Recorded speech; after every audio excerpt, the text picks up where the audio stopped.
don't limit yourself is the number one thing, right? I said I'm not the biggest, fastest, strongest guy, but I put myself in the right situations and stayed on the right path to set myself up for success.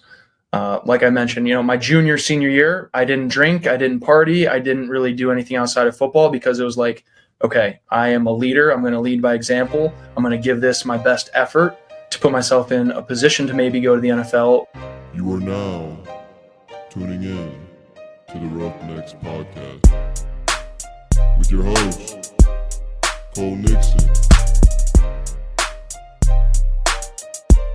Much love. What's up, everybody, and thank you for tuning in to yet another episode of the Roughnecks Podcast. But before we dive into today's episode, we have to talk about Desert Fox Golf. What can I say about this company? They have been great. They have these really cool tumblers that hold 17 ounces of your drink of choice with a nice screw-on lid and a slide top for easy sipping. I may have 4 of these tumblers myself. They may have even made the Roughnecks tumblers for the Roughnecks volleyball tournament we held at Newark Station. But along with these tumblers, they also have something called the phone caddy. It is the best phone holder in all of golf. I have one of these. Reno does as well now. It holds your phone in a perfect spot on the golf cart. So say goodbye to throwing your phone in the cubby or in your pocket or even in your bag. You have to check out Desert Fox Golf. Head over to desertfoxgolf.com and see for yourself. And when you make your purchase, be sure to use the promo code Roughnecks for 10% off your order. But let's get into today's guest.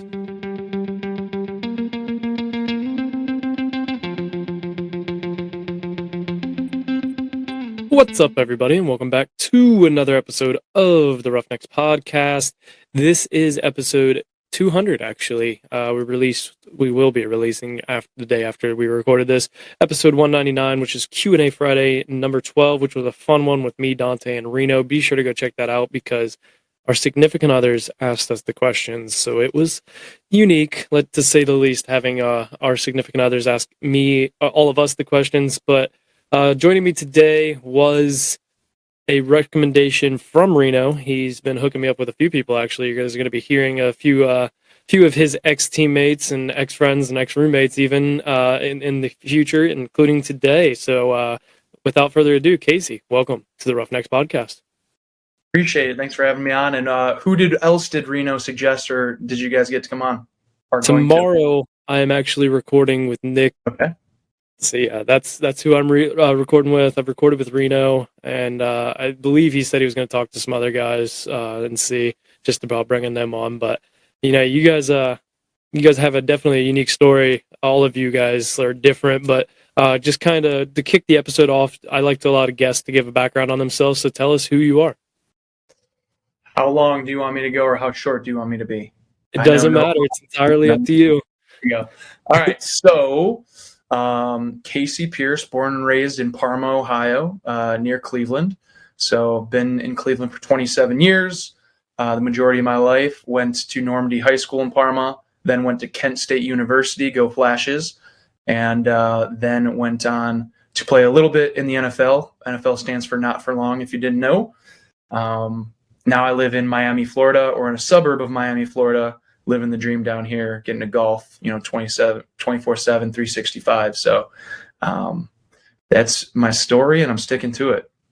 Yeah, our golf season's pretty much over around here. It's you don't get as long around here to golf, which I do not enjoy. Not that I even have a whole lot. Well, my slow season with work is the winter, so there's not really much I can do outside during that time. But yeah, I wanted to ask first. You ended up going to Kent State. I always like to ask people this, especially athletes, because I know I went and played D3 football, but it's always a unique decision whether you go play athletics or not. Why you choose the school you do. So why did you end up choosing Kent State over some of the other options that you may have had? Yeah, well, first off, I didn't have many options. So I played at Normandy High School. I think I was the first Division I athlete in football to come out of Normandy High School. So we weren't very good. We were 5-5 my junior year, 5-5 my senior year. I was a quarterback, but I didn't have a great arm. I was just kind of an overall athlete, ran all over the place. So coaching staff didn't really help athletes figure out the next level, college or I have really that pipeline because we've never ever had really great athletes. So my brother went to Kent State University, and he ended up taking my highlight tape and dropping it off the football office and said, "Hey, might as well give it a try. Give me your tape, and I'll drop it off the office." So I pretty much owe him, and I'll tell you another funny story later on, but I pretty much owe him my whole career of football because the next day, Kent State came to visit me at Normandy High School and said, "Hey, we don't have any scholarships available. We kind of already divvied them all out. This is late in the season, but we want you to come as a preferred walk-on." And at the time, they wanted me to come be an outside linebacker because I played offense and defense, played both ways, and wanted me to play offensive or defensive linebacker. Ended up getting to campus, 4 months later, and they're like, "Hey, we're thin at tight end. You're an athlete. You like the ball in your hands. We feel like you can be really good at tight end." I said, "I like scoring touchdowns. Let's go." So ended up going to Kent State because of my brother and because it was the opportunity I had. I mean, I had a scholarship to Notre Dame College of Ohio. So they're D2 or D3. I can't exactly recall, or they were making the transition at the time. But it was be a big fish at a small pond or be a small fish at a big pond and try to work your way up. So I went the preferred walk-on route and ended up being able to earn a scholarship, become the captain of the football team, and ended up getting a shot in the NFL. So it's a good story overall, but it was fun and tough all at the same time. Yeah, you mentioned, it is hard because I came from the same type of, school where we were decent a couple of years. We had a, playoff, we made it to playoffs and stuff like that. But then we didn't have the pipeline. Reno, I want to say 4 or 5 years younger than Reno. And he was the only person, especially of late, that went and played Division I football. So it wasn't, we had a handful of D2 and a bunch of D3, but we didn't have a lot. The pipeline does help when you have a pipeline, because coaches are more willing to come talk to your players because they're like, we get a player every year out of this school or two. It is also hard to have coaches that don't necessarily help you as much.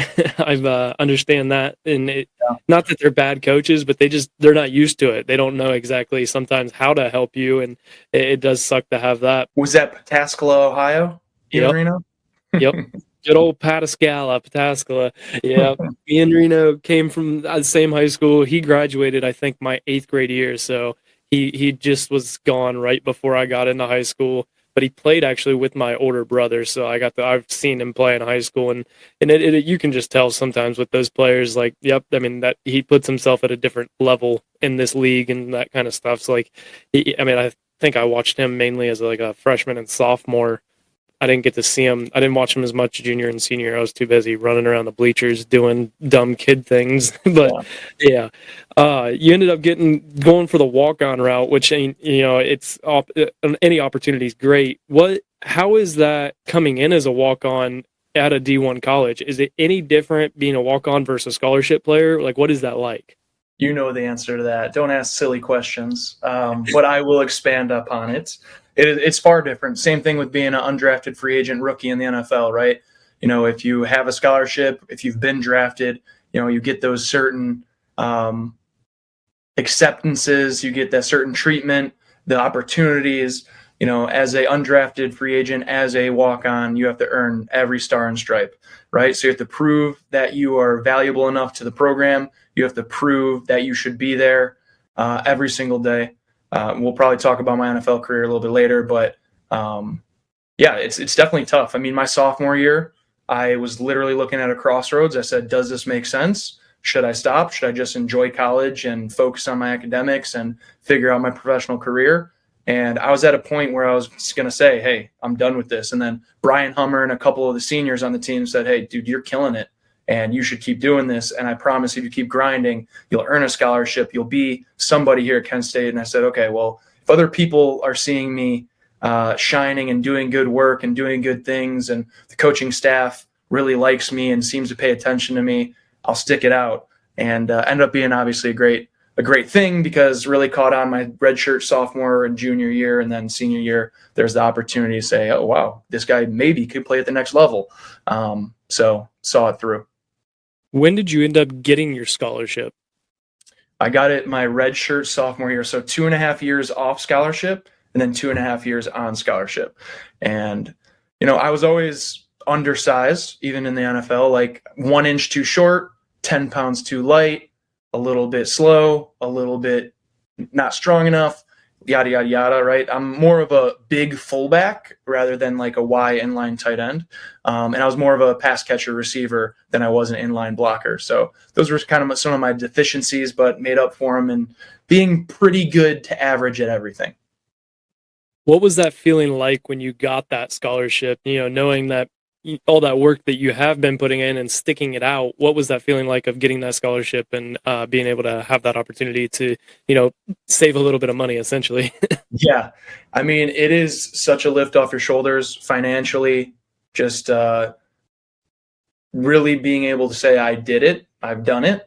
But like, you got to think about it. Every year in college is 25 to 30K, whether, it's 15,000 in books and academics, and then it's 10K in boarding and living, and then it's 5K and just getting, day to day.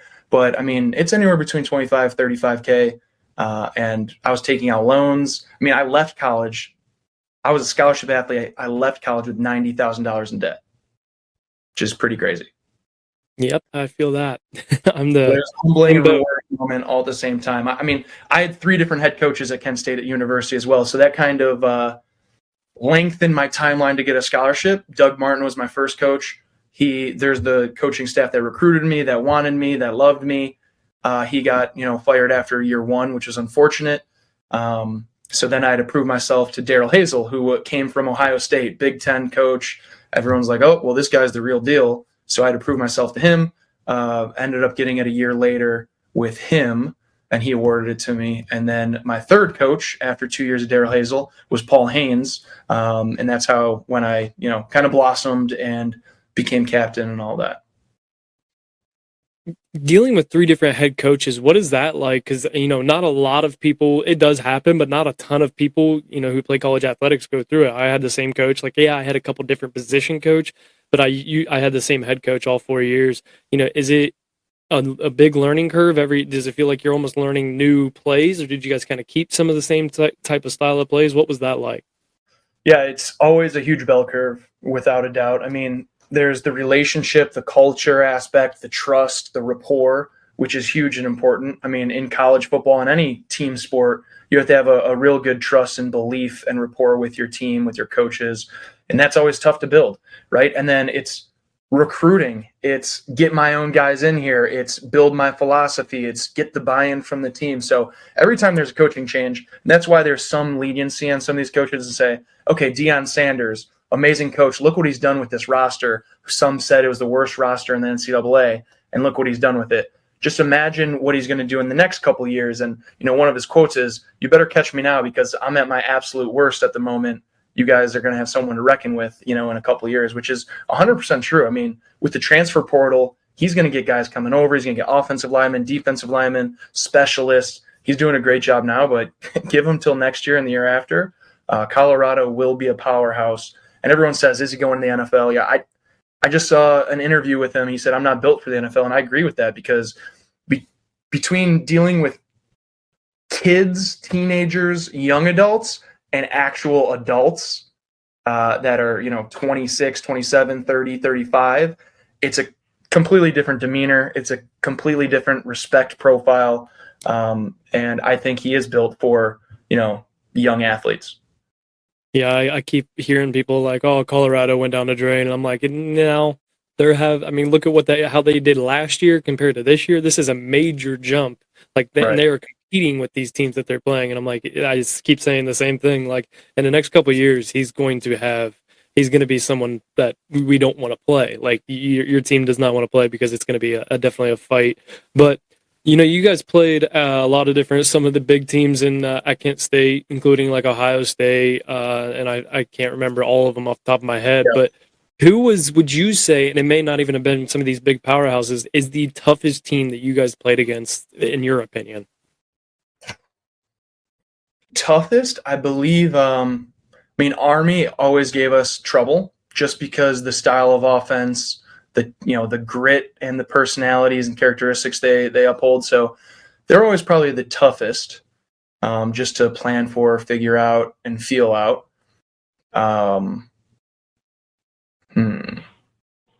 I mean, I'm not even going to say the big schools because they're outright supposed to just beat us real bad. I know I listen to Reno's podcast. He talks about how he dislikes Ohio State because of the way they treated him and I was beat going us. to ask you if you feel the same way. You know, it's crazy because my memory works in a weird way where I cannot recall memories off the top of my mind. If someone says, tell me a little bit about Kent State and the days you had there or your childhood, or I can't pull those. But if someone brings up something to me, I can recollect it and remember it like it was yesterday and put myself back in that moment. But I can't just pull memories out of the blue like that unless someone brings it up and says, do you remember when we did X, Y, and Z? I'm like, yeah, exactly. I remember that. But yeah, it's weird. Like you'll probably ask me, how is it being Reno's roommate? I'm like, I really don't remember. Man, that kind of ruins maybe one of my questions. I did have a question. I was going to ask you later. I was going to be like, so since you live with Reno and Reno's a big part of this podcast now, do you have any stories, funny stories about Reno that you could think of off the top of your head? That's funny. I tried to think of some of these because I knew this question would come up. But Reno, he always took football seriously, but the rest of life, he's just a goofy guy. He's a happy-go-lucky guy. He's a goofball. He loves life, very serious in football. But stories. He would probably come on the podcast right now and be like, Casey, remember that one time we did X, Y, and Z? I'd be like, yeah, that was hilarious, or that was fun. Man, I mean, we used to get monster shakes all the time. We used to get like Brontosaurus 5-pound steaks, 4-pound steaks, cook them up. We lived in the Valley together, or was it called the Valley? Something like that. But yeah, man, I can't pull anything. That's all right. I know I'll get something out of somebody. I'm just waiting for something. I would honestly tell you, I'm transparent. I'm an open book, and I wish I could pull something out for you, but nothing comes to mind, unfortunately. You're like, oh, well, shit, this podcast just went from an hour 15 to about 30 minutes. You also played in, a lot of other stadiums. Which stadium other than your own was one of your favorites and most memorable to play in? Yeah. Two always come to mind. Kansas State was the loudest, the best stadium, the best crowd and fans ever. I mean, they had created chants, custom chants. Felt like they were right on top of you. The field is like right on the stands. They were amazing fans. I mean, that was my favorite experience ever. And like I said, I don't remember much, but I remember Kansas State through and through, how awesome it was. And I was just like, wow, listen to these guys. Listen how creative they are. Listen how energized they are. And they're going nuts. Army also does that a lot as well. What Army fans do is because they can't go off campus, right? They're kind of landlocked. They research every player. They look at their Instagrams, their Facebooks. They call out to your girlfriend, to our quarterback. They're like, hey, Molly's coming over later, or Molly, blah, blah, blah, blah, blah. And we'd hear all of that, and they would just tear people apart. We had this one kid, I won't mention names, but they are you wearing an inner tube around you underneath your jersey? Just inferring he was very large. But Army was awesome. But the best memory we have, and anyone who played on this team would say Rutgers was different. That's when they were rated 15th in the country. They were 7-0, undefeated. We came in, I think we had one loss to Kentucky earlier that year, or maybe we were undefeated at the time. But we came in, we were like a 21-point underdog, and we beat the brakes out of them. Mark Fackler had 2 picks, a couple defensive stops, and we destroyed them. So we're going up the tunnel at halftime, and we went up first. And or actually, they went up first. Sorry, they went up first, and we were just behind them going crazy, yee, going nuts. And they were like in front of us, flicking us off, and thinking they were still going to win the game. But we were so hyped, and Ray Rice was on the sideline. I remember one of our players coming up to him and just talking mad trash. That was a memorable game for sure. Yeah, those are definitely always, when you get, you kind of make the upset, those are definitely some of the most fun games to play. And even like I had games, I have an upset when I was in college, and it was probably my worst game, but I'm like still super happy because I'm like, we just beat a ranked team. Like we don't beat ranked teams. So it's really fun to do. But you ended up, getting the opportunity to go play in the NFL. So kind of take me through, because you didn't get drafted. Were you expecting to get drafted, or were you expecting to kind of end up in the undrafted area? Yeah, no, I was definitely expecting to get drafted. There's a bunch of boards, there's a bunch of websites, reputable ones, non-reputable ones, but a reputable one was saying that I was ranked as like a 5th round to 7th round draft pick. I had 5 pre-draft visits to different teams. My stats and my pro day numbers were top 5 in every category. But obviously that's hand time versus laser time. But if you take my hand time versus the combine guys, I was top 5 in 40. I was top 5 in shuttle, 3-cone. I was top 5 in bench press. I was top 5 in broad jump and vertical jump. So I was feeling pretty good about my numbers, about the opportunity, coach's interest, calls I've been having. And I had a draft party with my whole family up at my uncle's lake house, which I love to be up there. And got a call in the 6th round.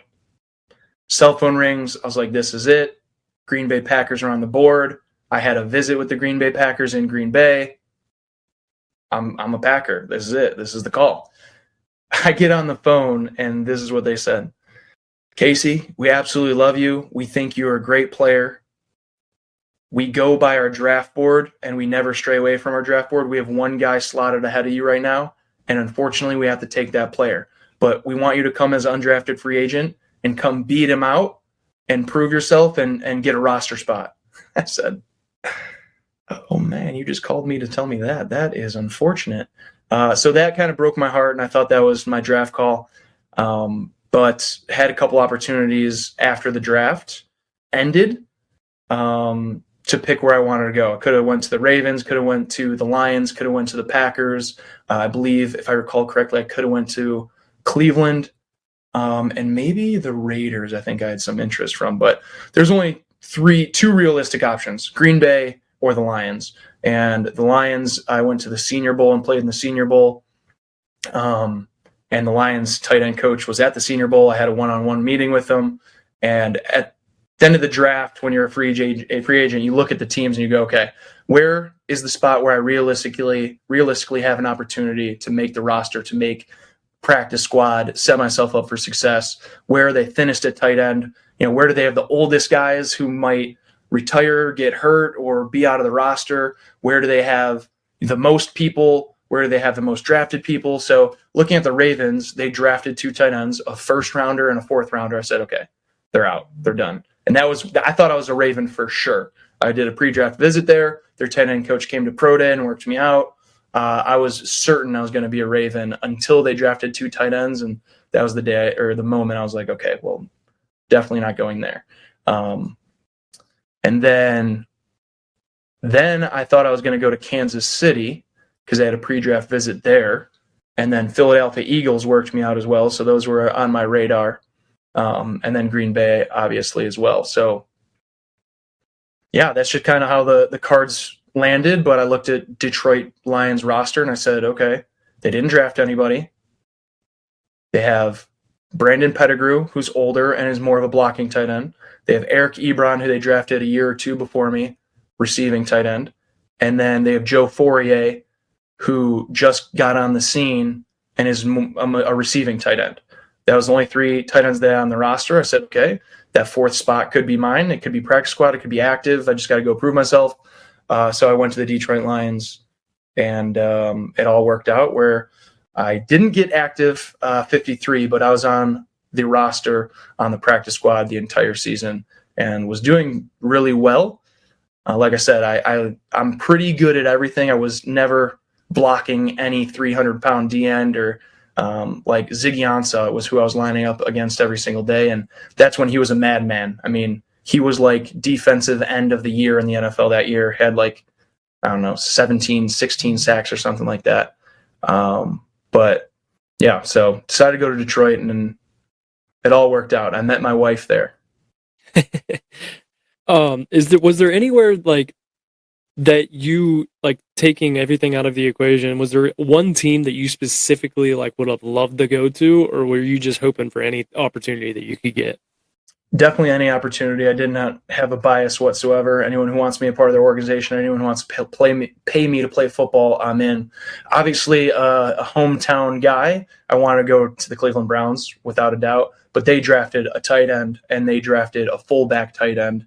So I knew that wasn't realistic. Even though I had the opportunity to go join them, I'm going to set myself up for success, and I'm not going to go in a situation where they're going to, have other guys favorited in front of me. But yeah, Browns would have been my number one if possible.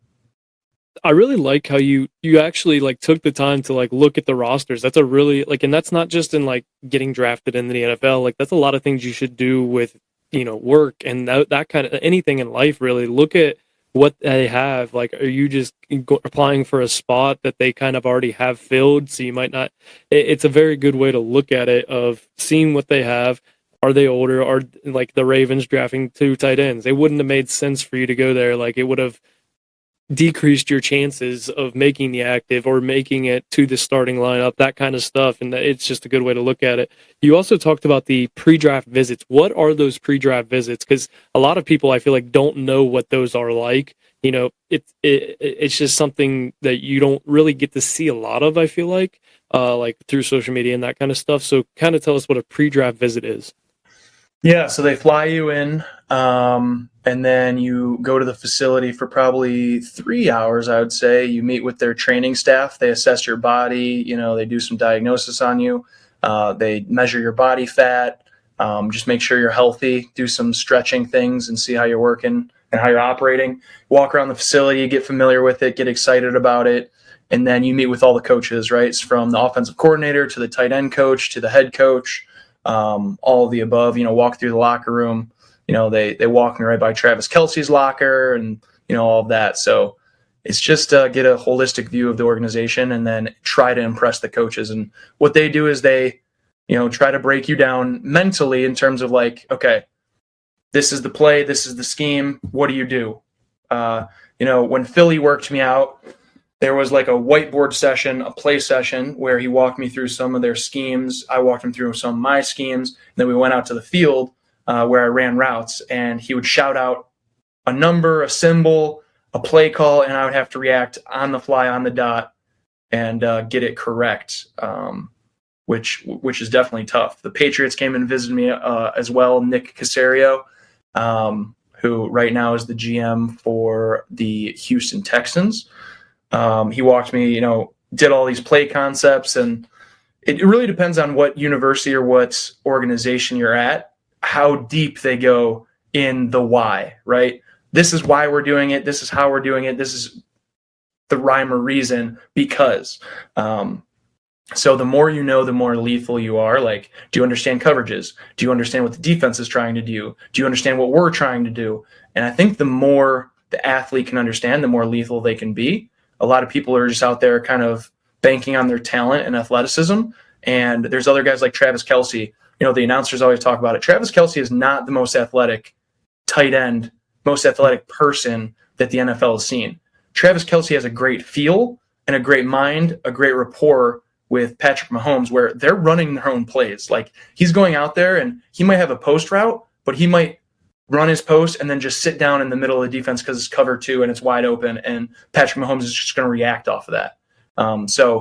Travis Kelce, he's not known for his amazing blocking. He's not known for his amazing speed. He's not known for his amazing agility or anything like that. He's just known because he's really, really good and consistent, and he's crushing the league because he has freedom, autonomy. He is smart. He's football smarts, and he's just dominating.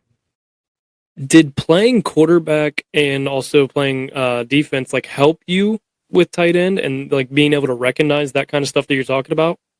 Yeah. So again, I would say my high school coaching staff and our playbook was so small, narrow, thin, not aggressive, not very detailed. We literally had 5 plays in high school.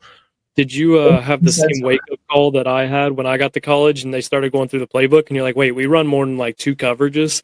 Yeah, it was pretty crazy. I mean, in high school, literally, it was inside zone right, inside zone left, hitches with my receivers, 4 verticals, and then maybe a couple posts and a couple, in-breaking routes here and there. and then quarterback around end left and quarterback around end right. And I ran quarterback around end probably 15 times a game, and we ran inside zone probably 15 times a game. And then we literally threw the ball 4 times a game. Literally 4 times. It was pretty bad. So, yes, my knowledge of coverages, my knowledge of offenses and defenses were not good at all. It's definitely a wake-up call. And I feel like it's very similar for a lot of high schools, especially here in Ohio. I mean, when you get into some of like the Hobans and the big schools that are going to state championships all the time, I'm sure they get a little more complex. But, you know, it was the same for me. Simple. Like, I mean, our defense, we always looked at a sideline every time for, you know, the signal, and it was base black pretty much every time. And then every so often, you know, 3rd and short, he'll throw a couple blitzes in there or something. Like, it was very just basic stuff. Now, like our secondary, we had a couple checks out of things, but it didn't change very much. It was just the same stuff over and over again. Right. But going to the NFL, what was that first practice like? Being, you know, around these guys that you probably watched on TV, and then all of a sudden you're like, oh, I'm on the field practicing for these guys. So what was that like, being on the field and practicing in just like that first NFL practice experience? Yeah, absolutely. And I don't tend to get starstruck. A lot of people do, and they're like, oh my God, oh my God, oh my God. But I tend not to get starstruck or not let it affect me, because, like I said, it's all a mindset. Like, you have to own it. You have to act like you've been there before, and you have to know that you're here for a reason and you've earned it and you're equals to these guys, right? So that's kind of the way I held myself and made sure that's where my mind was. But there was definitely one time, the first time I got in with the first team in camp at Detroit, I'm in the huddle, and, you know, all our heads are down, and I look up and I'm like, that's Calvin Johnson, Megatron. That's Matt Stafford calling plays. And then he says, break. And I'm like, oh, I line up on the right. Okay, I'm just going to try not to jump the snap count and then figure it out from there. Right. So, but that was our playbook with the Lions. It was pretty wild. I'm going to be honest. Like you're saying, the progression from high school to college to the pros, that was the biggest difference. Everyone's like, oh, everyone must be so fast and so big and so strong. And yes, they are, but not to the point where it's so noticeable that you're like, I can't play at this level. It's all mental. And when people say it's 90% mental, 10%, physical or whatever, the breakdown they say is, it's 100% true. Our playbook with Detroit, which I think it was why, with all due respect, why we failed, is because no one really could grasp the playbook, because every play, which is the Saints offense, which is crazy, the whole play would be like 30 seconds of just rambling, numbers, signs, verbiage. And at the end of the day, we'd all look at each other and be like, what in the hell just happened? All I know is I'm lining up on the right, the snap count's on 2, and I have no idea what the other concepts were. And then I went over to Green Bay, and it was one-word concepts. Well, actually, I take that back. So our offensive coordinator ended up getting fired mid-year. Then we changed it. Jim Bob Cooter became our OC, and it was one-word concepts for route concepts, for plays, for X, Y, and Z. And it was like muscle memory. It was like, okay, Sonic means slant cross. And then all these like word memory tricks so you can figure out, okay, 2-play concept, 3-play concept. And it was really easy. And then I went over to Green Bay, and it was the same thing. I was like, well, this is how football is supposed to be. It's supposed to be easy to learn the playbook and memorize it, and then just purely play on speed and talent and your athleticism, because that's the first battle. Learning that playbook in Detroit was the demise of me. Is I had so many errors and jumps and doing the wrong thing because I was just thinking way too much. I had no idea what was going on. And I think I'm a pretty smart person. I'm a decently smart person. And you can ask any of the rookies.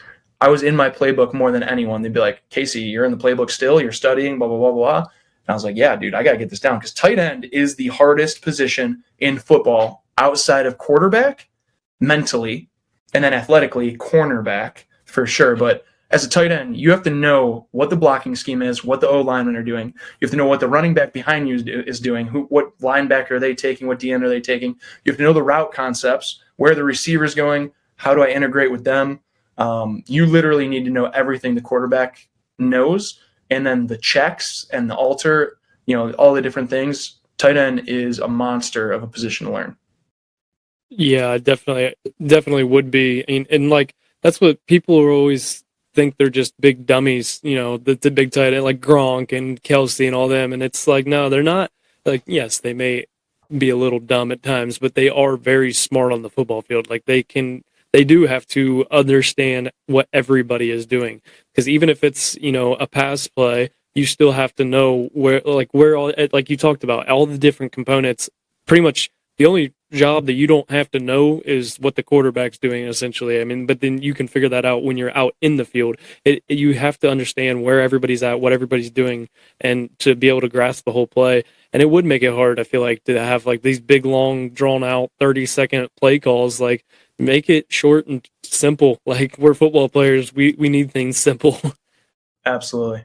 Yeah, you have to have a brain. You have to be smart. It's a lot more complex than people think. And before getting the NFL and before maybe even getting college growing up, I was like, oh, these NFL guys go out and practice for 2 hours a day in shorts and maybe shells on shoulder pads. And, they go run around. They don't really hit in practice. They don't really try hard in practice. It's kind of like a walk through, run through, make sure everyone's on the same page, and then go play on Sunday.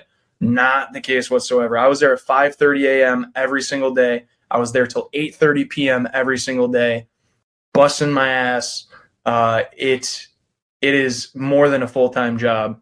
It's one of the hardest positions that I think you can have. Honestly, it was crazy. Practice squad is way harder than any first-string person as well, because you have to do everything they're doing times it by 2, right? The practice squad guys are the ones doing the look teams, the special teams, the second and third string practice, everything and anything, they got to be doing it. So, Antonio Pierce for the Raiders this week, I love it. He had a press conference and they go, why do you have the practice squad guys? He's like, they're a part of the team. They earned it. They worked their asses off. They should be on the sideline with us.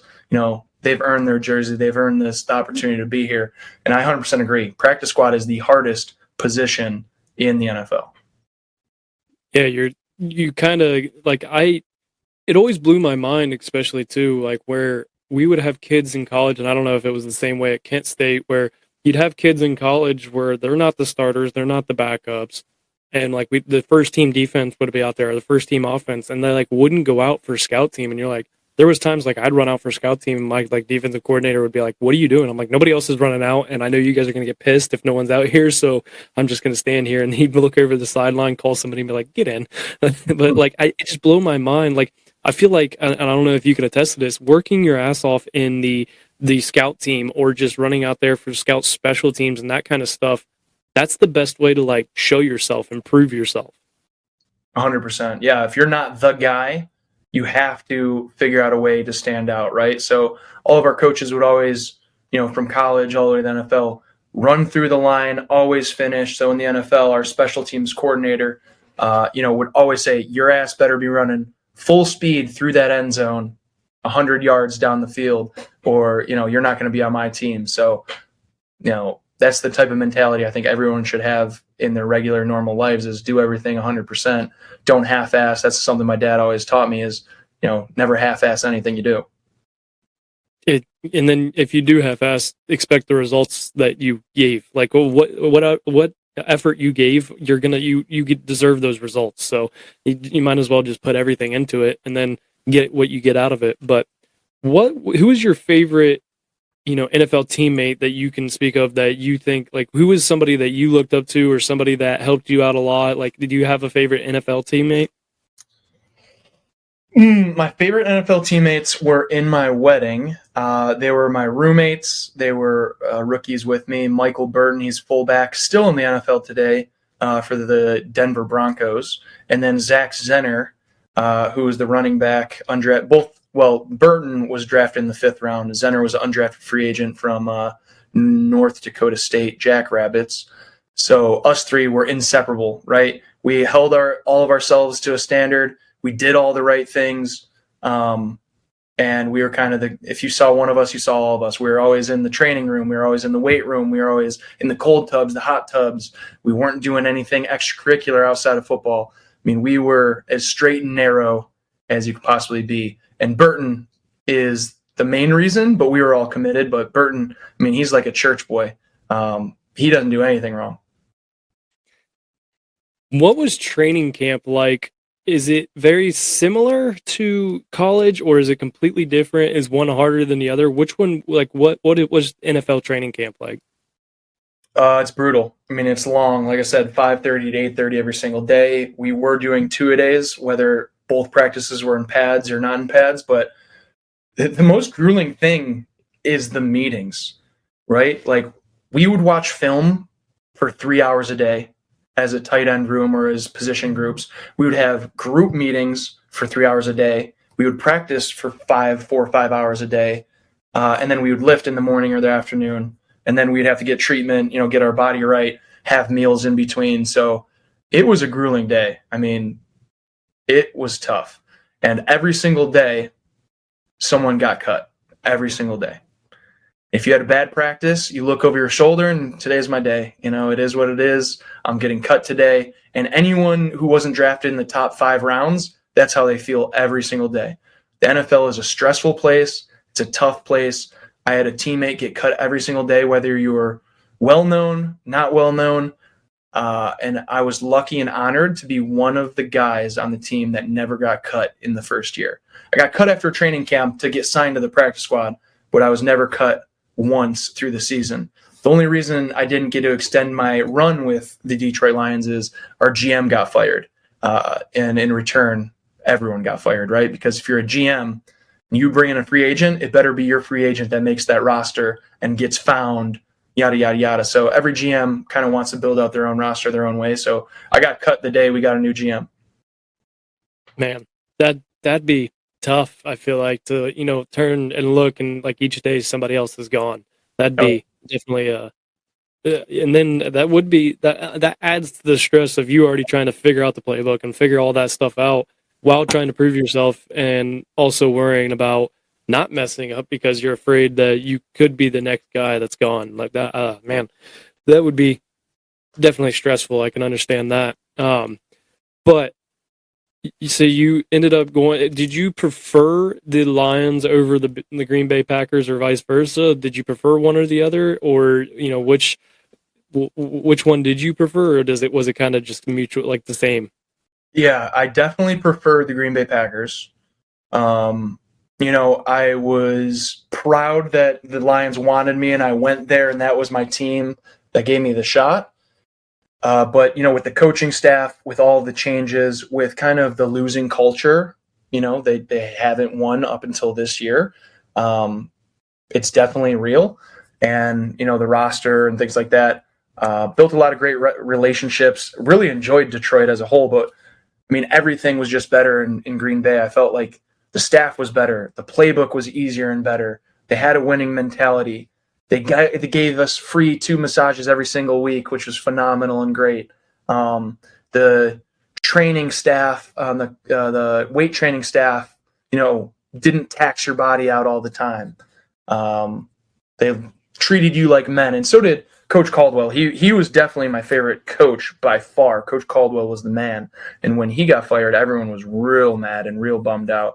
And I don't think it was his fault, because the Detroit Lions were the best under Jim Caldwell. I think they won 8 or 9 games after the year I left, and then they canned him, and then they got Matt Patricia and did terrible. I think they won like 2 games that next year. But yeah, Green Bay was just a little bit better, and the culture. Like, have you ever been to Green Bay, the stadium? I have not. Okay, so Green Bay is a little town. It has the littlest airport ever, the smallest airport. There's like 4 gates, and only like 3 planes can be there at one time. And there's nothing. It's in the middle of a field. Across the street, there's an Indian reservation casino. And then downtown, you go through like all these houses and neighborhoods, and all of a sudden you see Lambeau Field in the middle. You're like, where in the heck did this come from? Literally on the sides of Lambeau Field, there's houses. And they tailgate in the front yards, bring their RVs. It's crazy, experience on game day. And then there's a little like downtown across the street with some bars and things like that. But they just renovated. I haven't been there, obviously, since 2016 when I was there, 2016. But they built like the Hall of Fame and Packerville or whatever they call it next to the stadium, which looks pretty cool. And I'll have to go back eventually. But yeah, Green Bay just +1 on pretty much everything. I got to ask this question. I know you may not have had, personal one-on-one interactions with them, but Matthew Stafford and Aaron Rodgers, what were they like? I got to ask because especially with Aaron Rodgers right now and Stafford, going back, just kind of what were they like being around them, seeing them, in their job essentially? How many people watch this podcast? It depends on, I don't know. It depends how many friends you got. I don't want to put myself on blast and then find myself on social media. But one of my big stories, and I'll put this out there, I don't care, because all my close friends know it, but Aaron Rodgers owes me money right now and has owed me money for 7 years on a gambling bet. And it's significant. It's not like a little change. It's significant. And that's probably why I got cut from Green Bay, is because they probably looked to Aaron Rodgers, and Aaron Rodgers probably like, yeah, you can cut that guy. But we played a game called Boo Ray, a card game in camp, and I took him for everything he was worth, but I never saw a penny of it. But Aaron Rodgers and Stafford, so had a lot of interactions with them. Stafford is an amazing human. He's very laid back, very cool, very down to earth, willing to talk to anyone. But the best human on the planet is Calvin Johnson, without a doubt. Most humble, most quiet, most stay in his lane, most kind person you'll ever meet is Calvin Johnson, without a doubt. Stafford was a close second. He was awesome. Aaron Rodgers, he obviously has a little bit of an ego. He has a little bit of personality. But if you're not on his starting squad, his starting 11 guys, then he doesn't really mind because it's a revolving door. So, he liked me. He joked with me a little bit here and there. But if you're not one of his guys, he doesn't really care about you because he knows tomorrow you'll probably be gone. But I definitely caught my last day in Green Bay, last day of camp, I caught 2 touchdowns from Aaron Rodgers. So that was pretty cool. Stafford obviously threw me a lot of balls that year. So in practice, had a lot of good memories with those guys. I mean, any experience in the NFL is better than no experience in the NFL. I feel like, but I'm going to kind of, get into these final segments of the podcast. And there is a question that I like to ask all of my guests, and I'm kind of curious to it with you. But if you could go back in time and tell your 16-year-old self one thing, what would it be? I guarantee the number one response, and if it's not the number one response, it needs to be, is go back to 2013 and just invest everything you possibly can in Bitcoin, and then know to get out. That has to be the number one. That is joked about a lot. That is what a lot of people say. It 100% has to be. That's it. But outside of financials and doing something that would be change my life financially, I'm very happy with how my life turned out and how it is right now. So, that's really it. I'd go back and say invest in Bitcoin, hit it while it got hot, get out while it got hot, and set up me and my future generations financially free for forever. But I'm happy how life turned out other than that. Yeah, I definitely wish I could have got in on the Bitcoin. Of course, I didn't even really know what Bitcoin was back then. So, people still don't know what Bitcoin is, but that's okay. Yeah, it's true. I invest in things and I'm like, I don't quite understand how this works, but I was told to do it, so I'll put a little bit of cash on it. But yeah, it is definitely one of the things that a lot of people bring up. And this kind of leads us into the best segment of the podcast, which is Motivation Monday.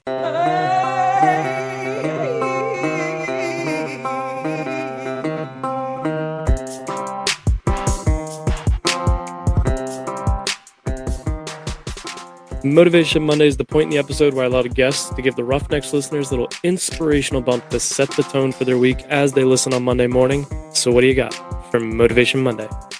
Yeah, Motivation Monday, I would say don't limit yourself is the number one thing, right? I said I'm not the biggest, fastest, strongest guy, but I put myself in the right situations and stayed on the right path to set myself up for success. Like I mentioned, my junior, senior year, I didn't drink, I didn't party, I didn't really do anything outside of football because it was like, okay, I am a leader. I'm going to lead by example. I'm going to give this my best effort to put myself in a position to maybe go to the NFL or at least just do really well in the football field. So set yourself up for success. Don't limit yourself. You can do far more and be far more successful than you even think. The only people who can limit you is if you listen to outside people and take risks, right? Take a leap of faith, take risks, invest in yourself, but don't limit yourself. Yeah, the only person that I feel like can limit yourself, it is the outside people, but it's you. It's you Right. listening to the outside. Like you you don't always have to, you know, I say listen to the outside, but you don't have to do everything the outside is telling you. Definitely take in what they're saying because sometimes it is good advice. Sometimes they're just trying to shut you down or feel like they're trying to bring you back to reality, but you have to chase your dreams. Like, did you ever think coming from a school that was going 5-5 and not, super succeeding that you'd make it to the NFL? And you're the first person from your school to go play D1. Like if you wouldn't have took risk, if your brother wouldn't have dropped that film off, and that's a risk right there. Like if you wouldn't have done that kind of stuff, you wouldn't be in the position that you are today. The risk and not limiting yourself can help propel you in life faster than other people who just kind of coast. Yeah, absolutely. But Casey, thank you for coming on the podcast. I really appreciate it. It was a lot of fun talking to you. I do have actually one more question that I wanted to ask that I forgot about. And it is, if you could go back and play any level, high school, college, NFL, even back to Pee Wee days, if you wanted to, which level would you go play at? High school, 100% of the time, every single time. Maybe I would pick a different high school. All the respect to the Normandy Invaders, but like I want to win. I want to be on a team that values winning, that's going to win. But yeah, the Ignatiuses, the Eds of the world. I don't know if I would have wanted to go there, but I definitely maybe picked a different program. But high school, it's passion, it's love, it's excitement. There's nothing like Friday Night Lights whatsoever. College was great, and it was a subset of the passion, energy, excitement, and all that, but there's nothing like the bonds that you have with your childhood friends and just strapping it up under the Friday Night Lights for sure. Yeah, I definitely have a lot of great memories from college, and I love those guys to death, but nothing beats playing with some of the people you grew up with for 16, 18 years, playing on Friday Night Lights. It is definitely something. I agree with you. I'd definitely go back to high school. But Thank you. I appreciate you coming on the podcast. Until our next episode, which will be on Wednesday, where we have another episode of Reno's Rants. We're going to try some Wednesday episodes with Reno's Rants, see how they do. We may actually convert all of our Friday episodes to Wednesdays. We'll see. We're not exactly sure yet. We're just kind of running a little test with it. But until Wednesday, you guys know the deal. Life is hard, and it's going to knock you down just like a bull does to a bull rider. Don't let that bull of life walk all over you. Get up, grab the bull by the horns, and take control of your life. Roughnecks, out.